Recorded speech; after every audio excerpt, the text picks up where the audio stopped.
Hi, everyone. Welcome to another episode of Flourish FM, a podcast for the good life. Our guest today is Michael Easter. Michael is a journalist, professor, and best-selling author who writes about how modern environments shape human behavior, health, and performance. He's best known for translating scientific research and immersive reporting into practical insights about living better in an age of abundance. Michael is the author of two New York Times bestsellers, The Comfort Crisis and Scarcity Brain.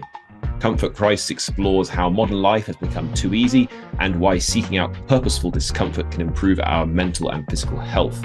Scarcity Brain examines how evolved human instincts collide with today's world of endless food, information, and stimulation, leading to overconsumption and addictive behaviors.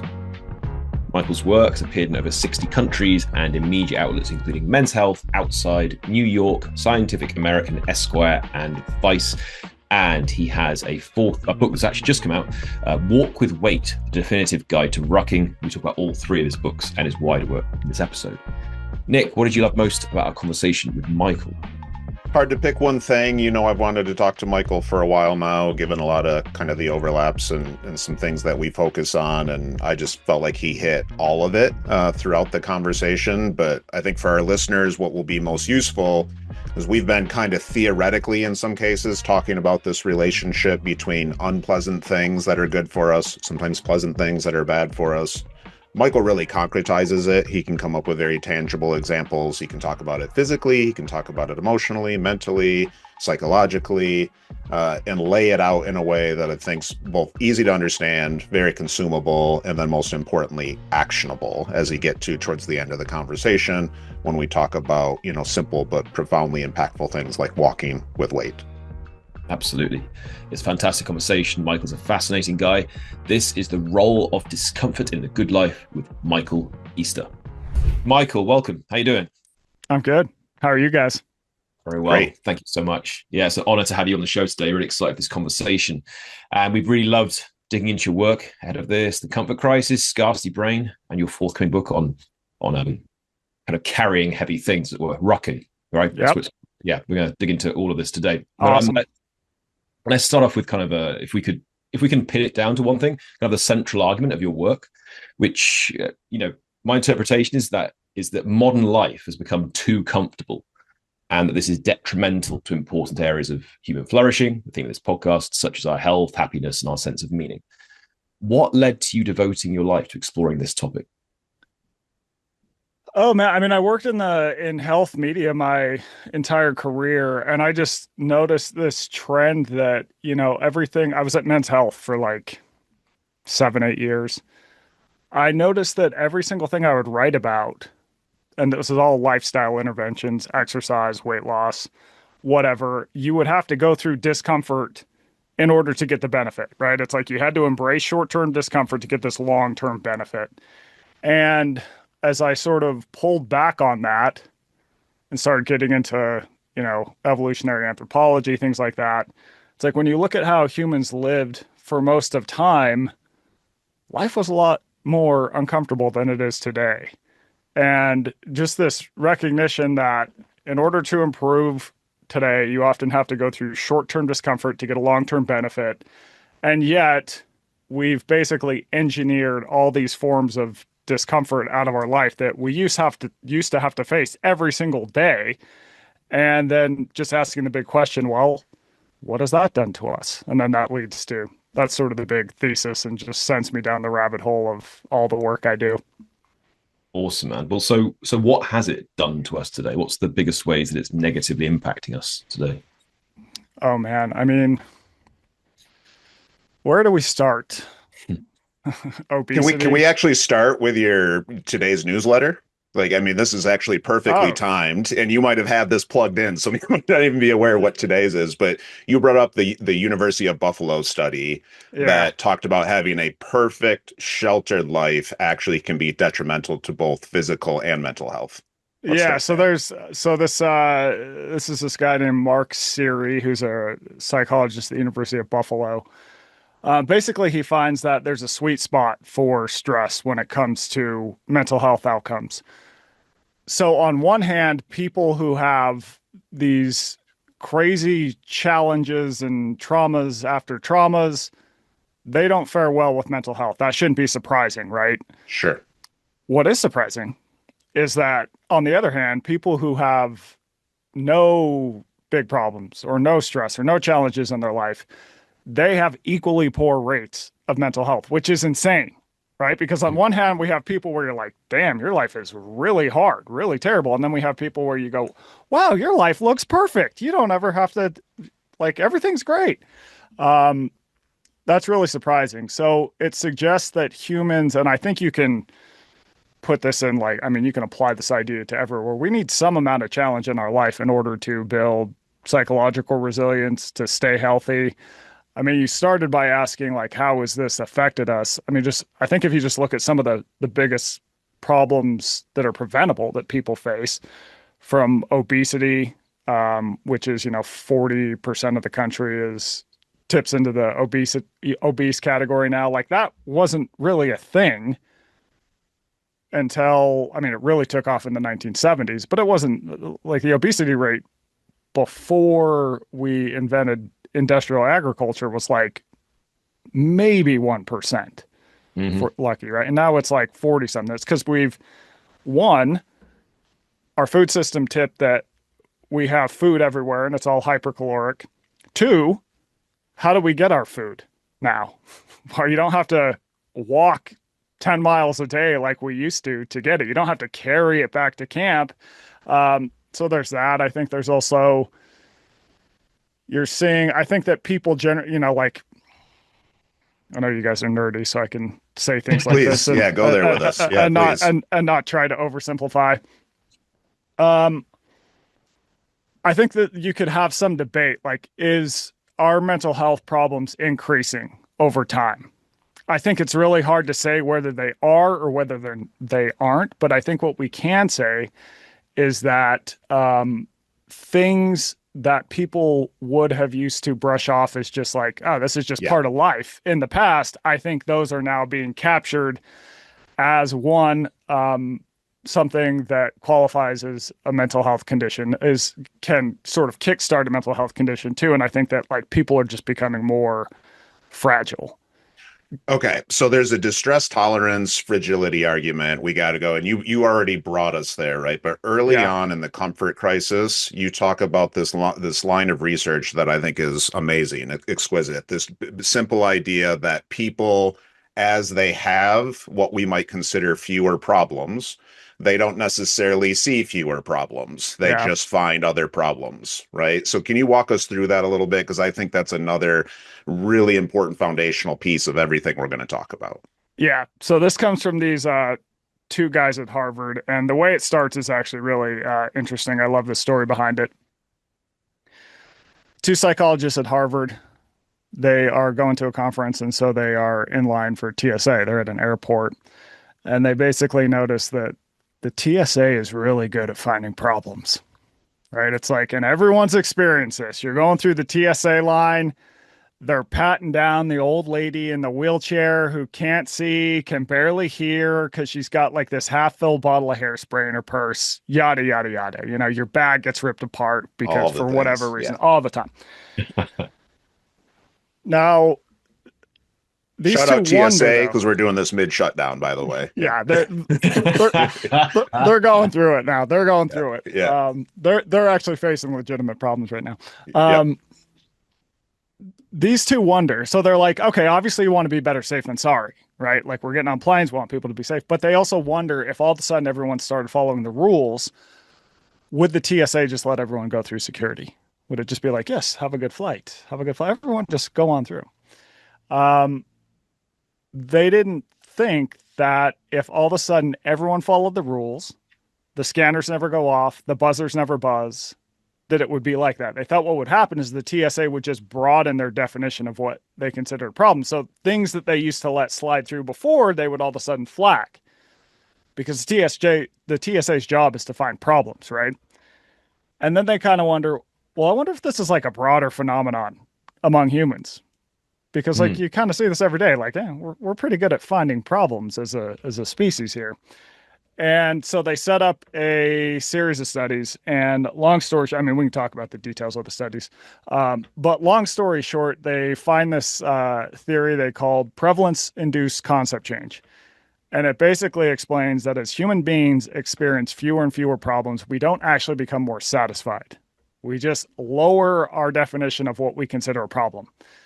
So, big picture, when you look at the time scales here, as the world has become better by basically every objective measure, everything from like the fact that your children are like 100 something times less likely to die before the age of 5 now, you're less likely to be starving, you're more likely to have basic freedoms. We haven't necessarily gone, this is just fantastic. Things are wonderful. We've developed first world problems. We still go looking for something to get worked up about and consider a problem. So we don't really become more satisfied over time.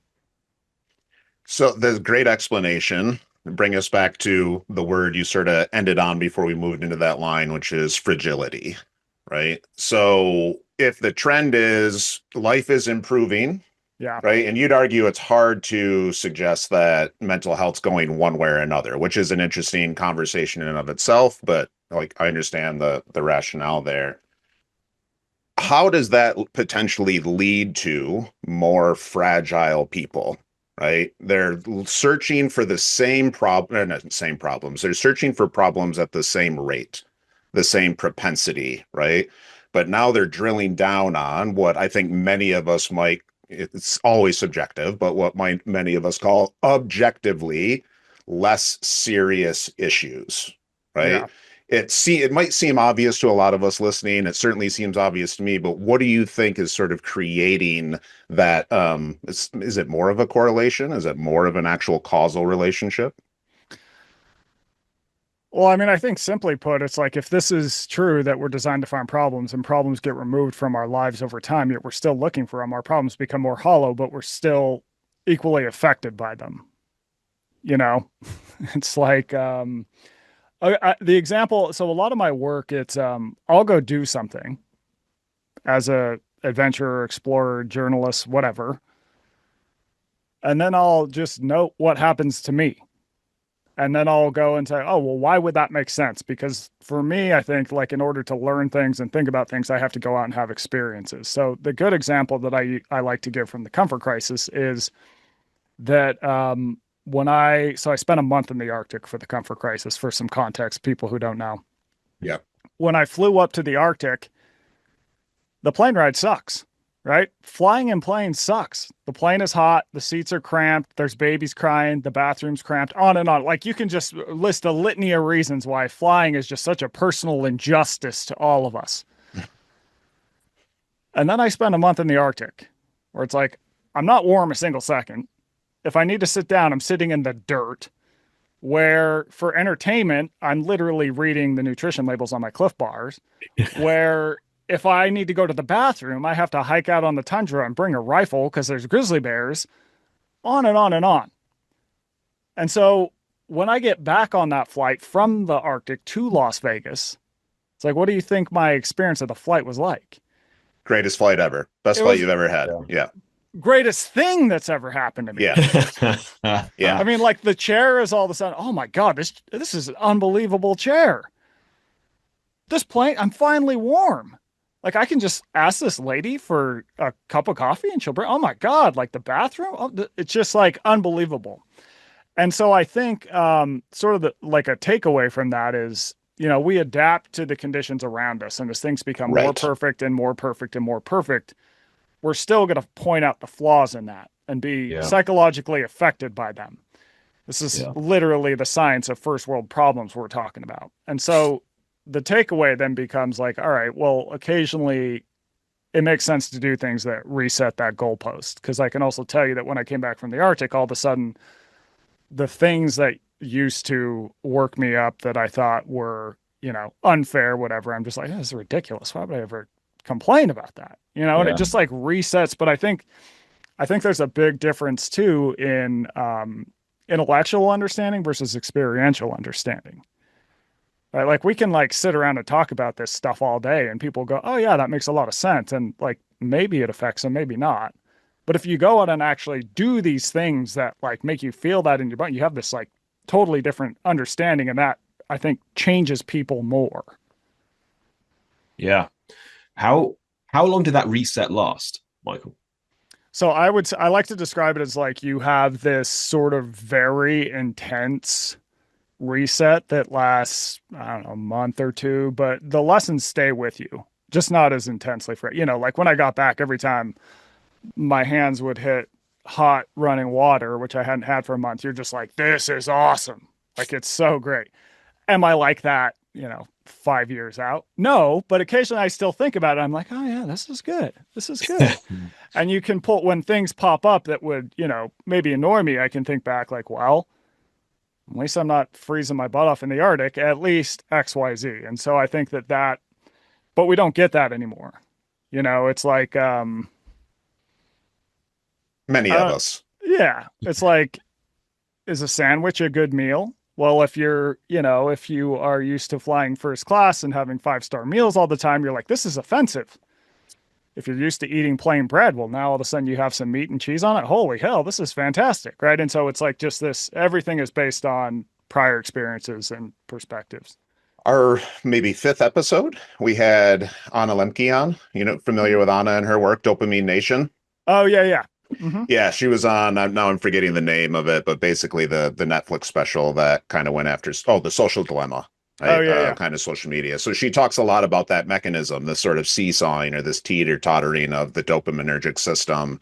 And it really kind of gets into a lot of what you're saying, that you're going to get these bigger bounces, so to speak, if you kind of let it fall a little bit further as well. And for our listeners, and I don't want to give too many spoilers because I want them to pick up your book, but your 30 plus days in the Arctic wasn't just like, oh, hey, I was in the Arctic for a month. I mean, you went through it in every physical, and this is what I want to get into now.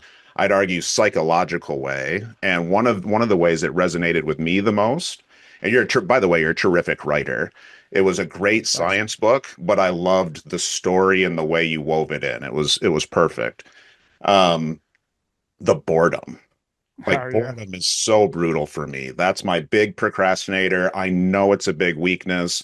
The way you describe the boredom was excruciating, right? To even read. I'm curious how much that part has stuck with you, that sort of relative bounce back. And then we can talk a little bit more about anti-fragility and those sorts of things. Yeah. So, I mean, for context for people listening, like the boredom, we're up in the Arctic, and so we were hunting. And I went into this thinking that I hadn't hunted much. I thought hunting was going to be like this action-packed thing. Hell no, it is not. We would literally sit on these hills waiting for caribou to come through for days and days, like all day. You're just sitting, waiting. Nothing is happening. I don't have my cell phone. I don't have TV, iPads, books, magazines, all this stuff. And so you're like, what the hell am I going to do? You find yourself so freaking bored. And as I said before, it's like, it's me and 2 other guys. We would just start reading the nutrition labels on our Cliff Bars for entertainment. You're like, oh, this has got 250 calories and it's got 10 grams of fat. And like, you're just searching for something, right? But you're so bored. Now, this, of course, was way different than I would have dealt with boredom than if I were at home. Right? So anytime we're bored now, today, we have an easy, effortless escape from it in tacked to a wall in the form of a TV, sitting on our desk in the form of a computer, and of course, in our pockets in our cell phones. So we've really sort of engineered boredom out of our days, or at least we can do the next easiest thing to fix it. And in this context, I think boredom can be good. So if you look at what boredom is, it's basically this evolutionary discomfort that tells us whatever you're doing with your time right now, the return on your time invested has worn thin. So go do something else. So it's neither good nor bad. It's just a prompt that says, hey, go do something else, because what you're doing now, it's like, it's not getting you anything. But in the book, I argue that in the past, the something else that we would do probably had a higher likelihood of being more productive. All right. So let's take the example of I was hunting, I'm feeling bored. Now let's say that it was 20,000 years ago and I actually needed that food to survive, if the animals weren't coming through, boredom would have kicked on. It would have been like, hey, dude, like go do something else. And I would have been like, oh, I need food still. I go pick berries, go find some other ways. But Sure. now when we feel that discomfort, we just kind of immediately fall into Instagram reels or the New York Times app or whatever it might be. And I would argue that doesn't always move the ball forward.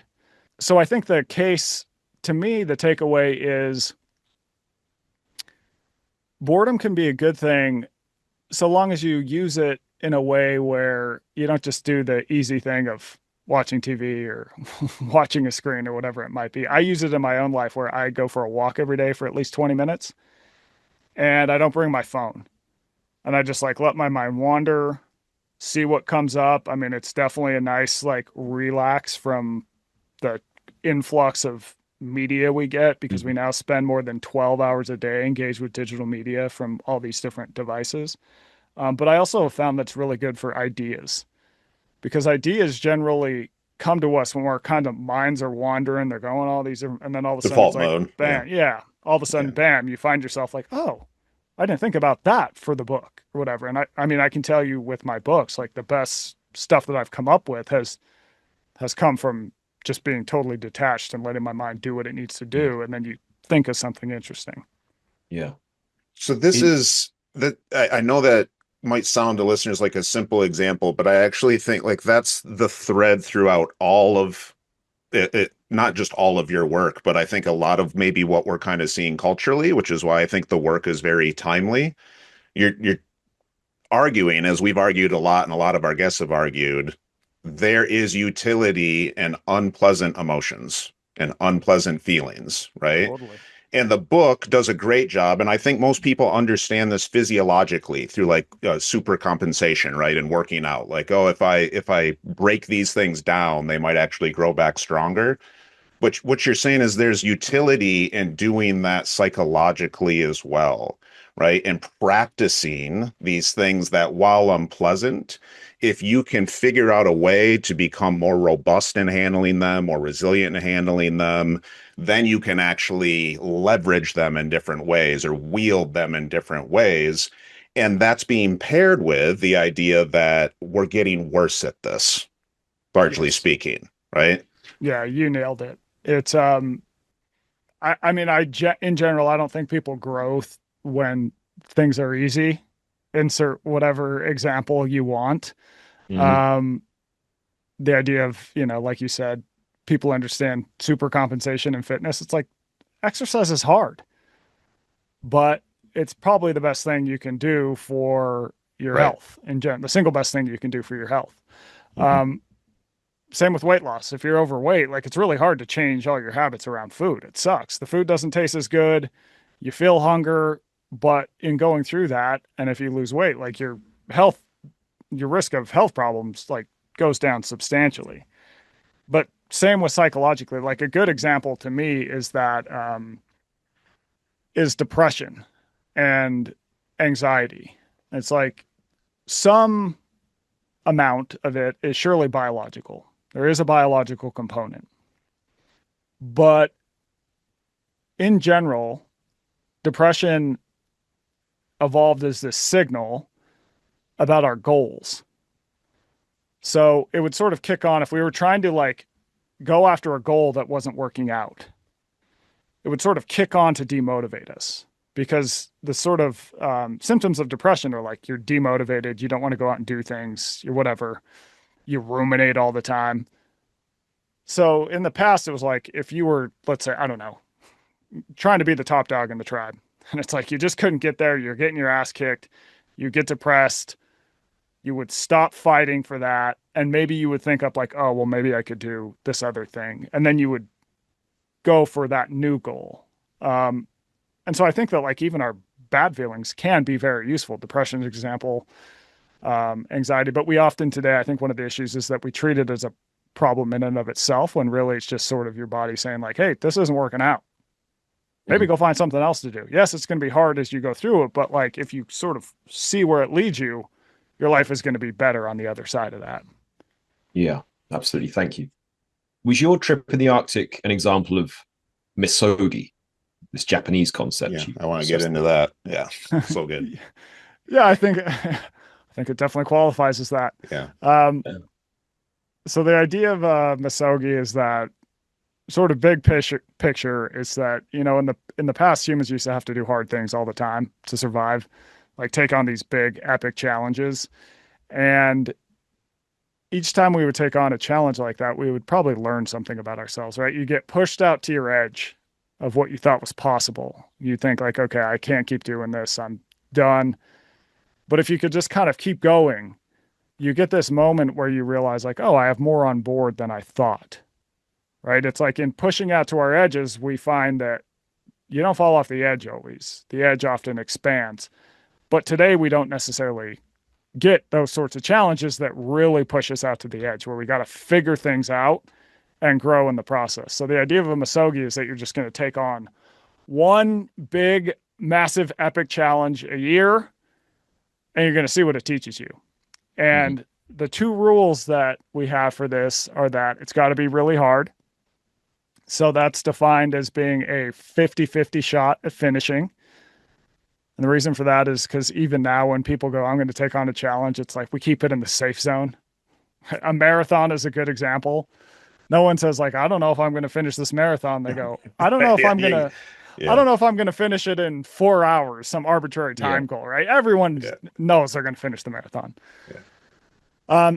So by keeping it in that 50-50, you're going to have a real chance at failure, and you're really going to get pushed out to the edge. And that's where the magic happens. Even if you don't complete the challenge, you're probably still going to surpass what you thought was possible. And that teaches you something about your capabilities and your beliefs. Makes you realize you're capable of more. And then the second rule is very straightforward, and that's don't die, which is just to say, be safe, don't be an idiot. And you find that when people do things like this, a lot of changes happen internally. And I think if you look back at, I mean, if we just like throw aside fancy studies of the last 100, 200 years, when you look at rites of passage, this is effectively what these are trying to do. And humans have had rites of passage for thousands of years. They popped up spontaneously in all different cultures. And the idea is like, we got a person who's at point A in their life. We need them to get to point B, where they're more competent, more capable, more confident. We wouldn't just say like, hey, yeah, congratulations, you're at point B. You haven't done anything, but you're just at point B. Here's your trophy. We would often send them out into nature to do something really hard for like an extended period. And they would have to do all these hard things out there. They would doubt themselves. They would think had reached their limit, but they would keep going and going. And by going through that, they would learn something about themselves and what they were capable of. And they would come back to us and we'd sit them down and we go, okay, well, what'd you learn out there? What'd you learn about yourself? How do you think that's going to change you? And it's like through that, that's how the person got to point B. But they had to do something hard to get to point B.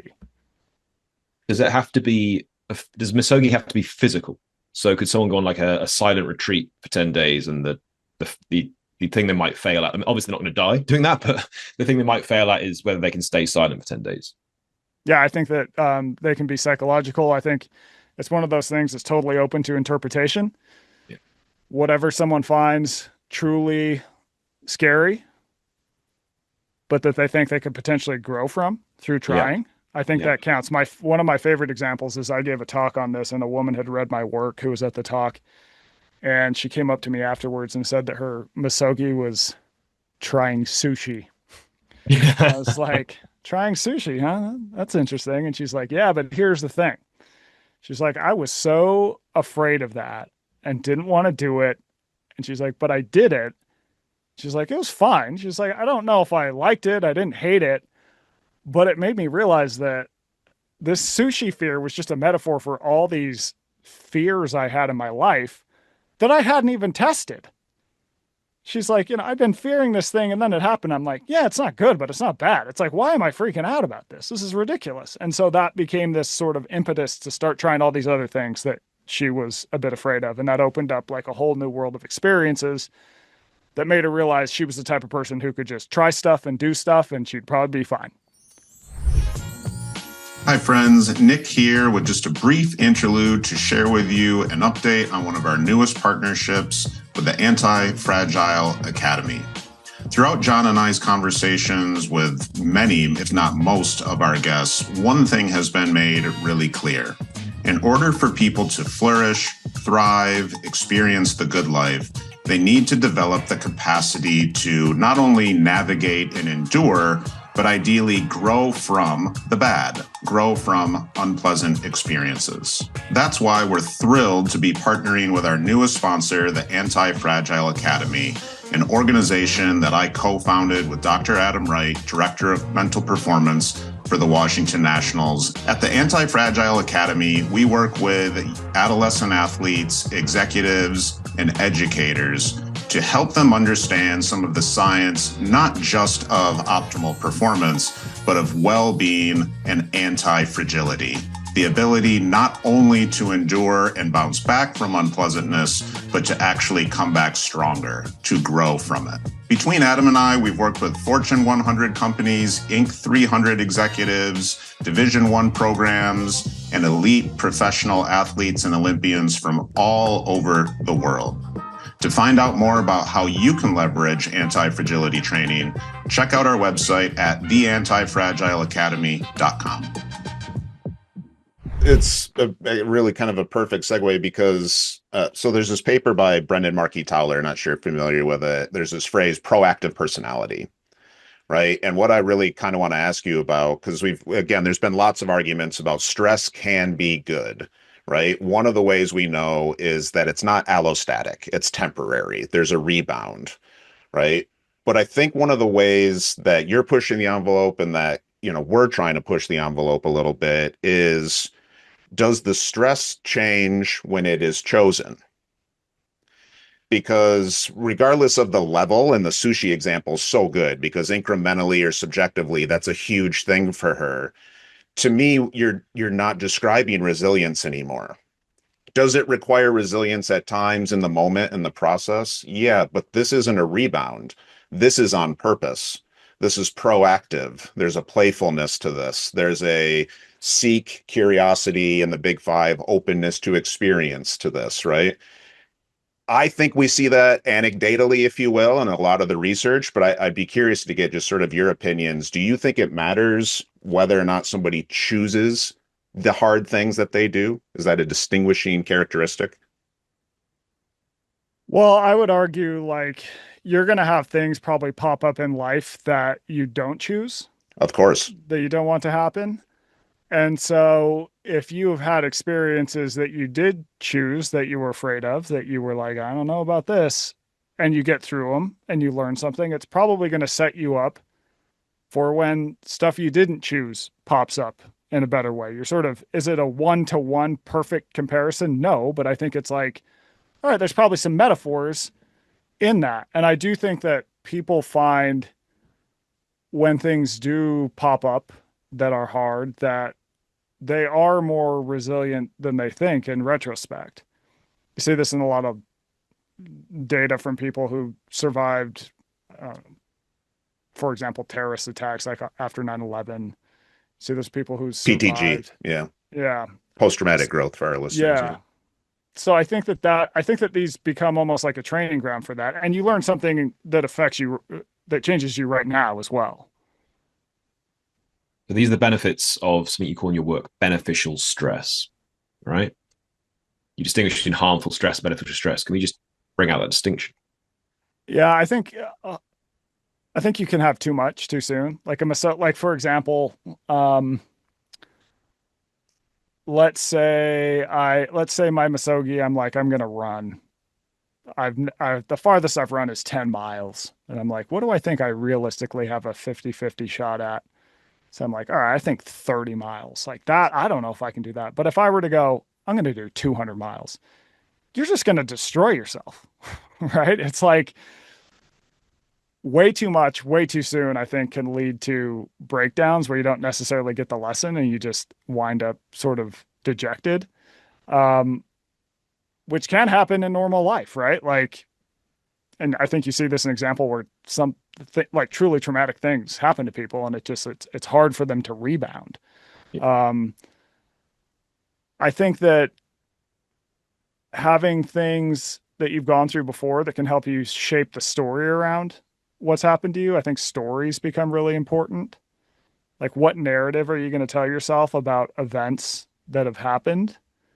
And are you going to keep just like trying to move on rather than hyper focusing on this bad thing? Can become really useful as well. Awesome. Yeah, an example that keeps coming to mind for me is there's this 6-week course you can take in London at weekends in stand-up comedy, and it culminates in you having to perform a stand-up comedy set, right? Mm-hmm. Which for so many people would be absolutely terrifying, including me. That seems like a good Misogi. Totally. But notice how they built it. Not, okay, you're going to give this stand-up comedy routine, Scaffolding.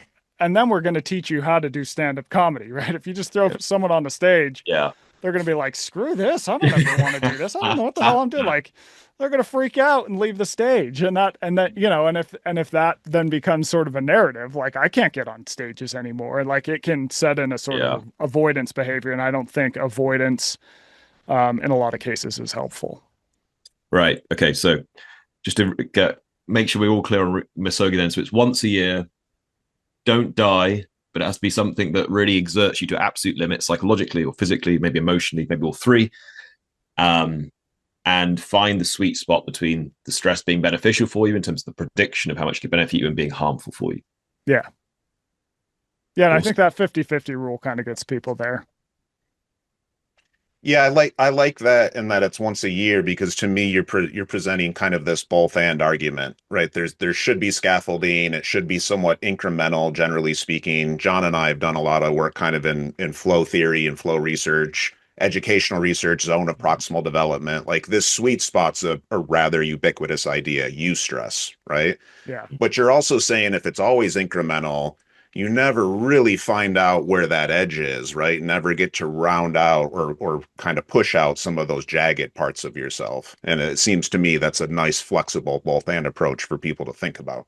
Yeah, I do think, I mean, in the sort of trenches of day-to-day life, you don't want to be pushing the limit super far every day, right? You Right. like want just a little bit harder, just a little bit harder. But I do think there is a case, mainly for psychology, not physiology, of getting out to the edge every once in a while. Cause like that's, I have a friend who's an Olympian who won a gold medal, and he said that he gave me this great quote. He said, breakthroughs often happen on the verge of breakdowns. And in my own experience, that's been totally true. It's like when I'm doing something in a zone where I'm like, you're just kind of haggard, you're like, I don't know if I can keep going. But eventually you kind of hit this moment where you're like, yeah, I got this. And you feel like alive. And like these things happen internally that you can't capture by keeping it always in the like incremental change zone. But again, if I did that every single day, I'd break down. Right. But let's talk about what people can do every single day as well, because you also recommend in your work, like there's the annual kind of strategy, the Misogi, but there's also just day-to-day things people can do, like might be taking the stairs instead of the escalator, or stairs instead of the elevator, right? Yeah. So can we dig into that a bit? What kind of practical advice do you have for just building the kind of do more hard mundane things? Yeah. But like where do we absolutely do hard things, but kind of what's the kind of things that listeners or viewers of this can just start to do right away? Like, is it those examples in cycling rather than taking an Uber or the subway, little things like this? Yeah, so that's this idea that I write about, that I call the 2% mindset. My newsletter is literally called the 2% newsletter for this reason. The 2% figure comes from a study that found only 2% of people take the stairs when there's also an escalator available. Now, I'd argue 100% of people know that taking the stairs is going to be better for them long term, for their physical health, maybe for their mental health. But 98% of people just choose to do this easier, more effortless thing that could potentially harm them in the long run, given how little we move today. Now, big picture, if we think about this as this greater metaphor, it's like every single day in life, you have these moments where you need to get to this metaphorical second floor. And you can take this metaphorical escalator or the metaphorical stairs. One's going to be a little harder in the short term, so you're probably not going to want to do it. But if you do it, it gives you a greater long-term return on these greater goals we're seeking. So part of what I try and do with the newsletter is help people find ways to interpret this in their life that are helpful. Right. And it's like, if you already have to do something, but you could do it in a way that, yes, will be a little bit more uncomfortable, but that will give you a greater long-term return on bigger goals. That seems like a good choice to take. So yes, stairs over escalator. But I've also heard from readers who, I had this one lady who she worked she worked from home, I think, but she took phone calls all day for work, and she would take all of them sitting. She was getting like 3,000 steps a day. And she heard about this concept and she was like, well, I do have to take the phone calls. That is my job. I do not have to take all of them sitting. So she started popping in headphones and walking around her neighborhood, pacing around the house, and she got her step count up past 10,000. And like, the data on how that's going to affect her disease risk is insane. She was still able to accomplish her job and do everything she needed to, but she just added this extra little stimulus in that, no, it wasn't as comfortable as sitting in the chair all day, but gave her a return. So it's like, how do we take that idea and just apply it in all these different places of life? Because I think one issue we find, especially when it comes to movement and exercise, is that we've, as a society, see exercise as this like separate, discrete time where this is when I move, and it's like 30 minutes at the gym. And then the other 23 hours, 30 minutes, we're totally sedentary. And it's like the human body evolved to just be doing this constant low level movement all the time. And so I think if we can find ways to just add back in more movement to everyday life, that adds up a lot. And I mean, like if you just look at big picture data on the average person, people burn more calories from daily movement than they do exercise. And so if you can just push that up even more, like that's just it's going to be a huge benefit. But we often overlook that because we're like, no, exercise happens in the 30 minutes in the gym. It's like, well, no, everything counts. So can we get more of that stuff that counts? Okay. Yeah, let's do that. There's some cultural stuff there as Americans too. I'm sure John can attest to as a Brit, but just the willingness to walk places versus car culture and things of that nature. I get the comfort argument too, but yeah.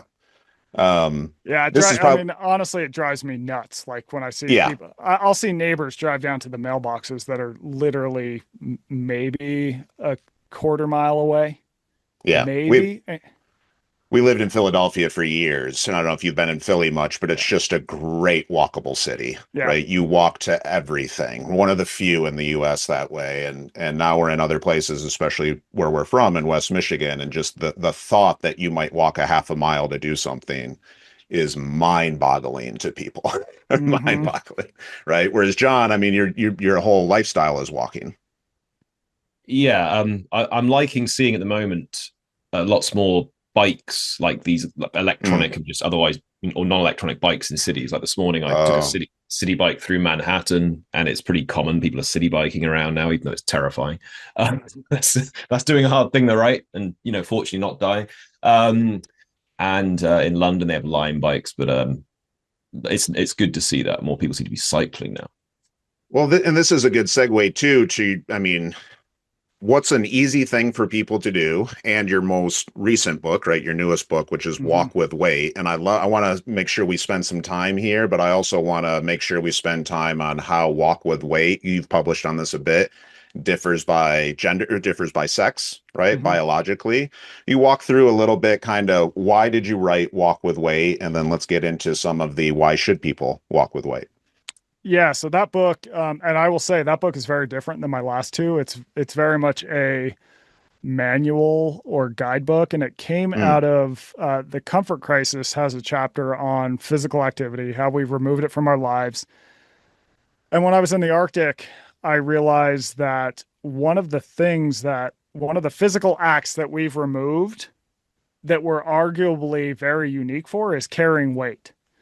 So humans are the only mammal that can carry weight for distance, and that shaped us. Now, people will often say, well, what about donkeys and horses? It's like, yes, they can, but a human being has to strap the stuff on them. This is like on your own ability to. Right.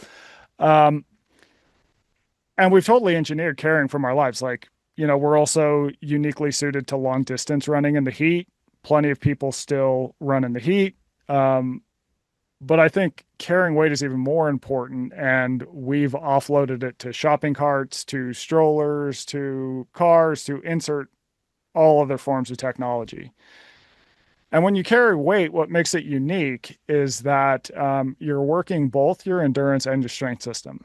So you're covering ground, which has an endurance effect, but because you're having weight, which you're holding up with your skeletal system and your muscles, you're also working your muscles. And so it's like this kind of uniquely two-in-one activity that I think can be really beneficial for people. So the Walk with Weight book, once I had that chapter in the Comfort Crisis that sort of looked at the evolution of carrying and why it's important, how we've removed it, that the act sort of just grew in popularity. I started getting all these people sending me questions about walking with weight. How do I do it? Like, should I put weight in a backpack? Should I wear a weight vest? Like like a bajillion questions. And so I was like, all right, instead of trying to answer all these damn questions one after another, let's just do a guidebook for this thing. And so that's what it is. It looks at why we're so unique and that we can carry weight, all the health benefits of walking with weight, how to put it back into your life in a way that is doable for anyone, whether you're, 18 or 88 or whatever, no matter your fitness level. And so the book really just gets into like, how do you do this thing? What are things you need to know? And I love it that it's just simple. Like so much of fitness is so complicated. Yeah. It's like run X split at, Y pace. When you go into the gym, there's like a million different pieces of equipment and like, what exercises am I going to do? And this is just so easy. It's like, if you got a backpack in your house, get it, put something that weighs something in it and walk. That's all you have to do. And the easiest way to think about it is that it just allows you to get more from every step of a walk. And so really anyone can do it. Like the injury rate is, so long as you're not using a crazy amount of weight, is exceedingly low. It's like about the injury rate of walking, which no one really gets injured walking unless you like step off a ledge or whatever. So yeah, it's just like, and it's been very impactful for people. Yeah. You mentioned there just some of the cardio you get without the, for people of a certain age, let's say, without the pounding of the joints too. As a former soccer player, all the running or whatever, it's just a great alternative in a lot of different ways. Yeah. When you look at the injury, and so like, walking with weight in the form of rucking, which is having, gear, weight in a backpack and walking, that's been sort of the foundation of military training for pretty much all of time. Like I argue in the Comfort Crisis, the military is the one group that didn't remove walking with weight from their lives. And military data shows that people are like, I think it's like 3 to 5 times more likely to get injured running than they are rucking. Wow. And keep in mind too, that the military is not using light loads. Like they load the hell out of soldiers. Yeah. The average, a question I get all the time is like how much weight I should use. I tell people when they start with like 10 to 30 pounds. If it feels way too light, add some more weight. Feels way too heavy, take some away and just walk. It's very simple. Now you had mentioned some distinctions between sex. Oh yeah. In terms of just how to go about walking with weight, right? Yeah. Well, I think one thing I would point out is that there's companies that make rucking gear, backpacks, things like that. A lot of the rucking gear is based on gear from the military, which is more suited and designed for men. And so it doesn't necessarily work as well for women for various anatomical reasons. So a good example is like companies sell weight vests that have like a weight plate in the front and a weight plate at the back.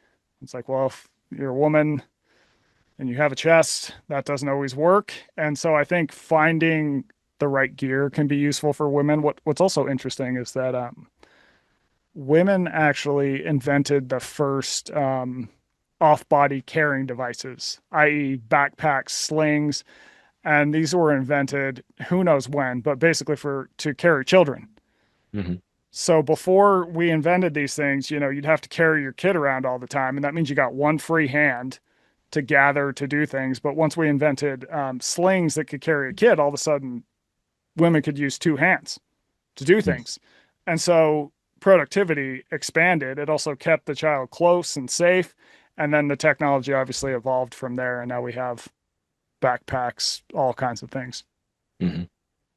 Right. So a lot of this points to a wider theme in your work, Michael, of if we want to do these harder things, one of the barriers people are going to face is discipline. But a key argument for you in your work is that we should design our environments to enable us to do these things more readily rather than just relying on discipline. Do you want to just say a little more about that? Because that's a really important idea here. Yeah, in my book, Scarcity Brain, and what made me really, and you'll appreciate this, Nick, living in Las Vegas, is I read the opening couple of chapters. It was very poignant. So that book basically looks at everyone knows everything is fine in moderation, and yet we all suck at moderation. Yeah. And so why is that?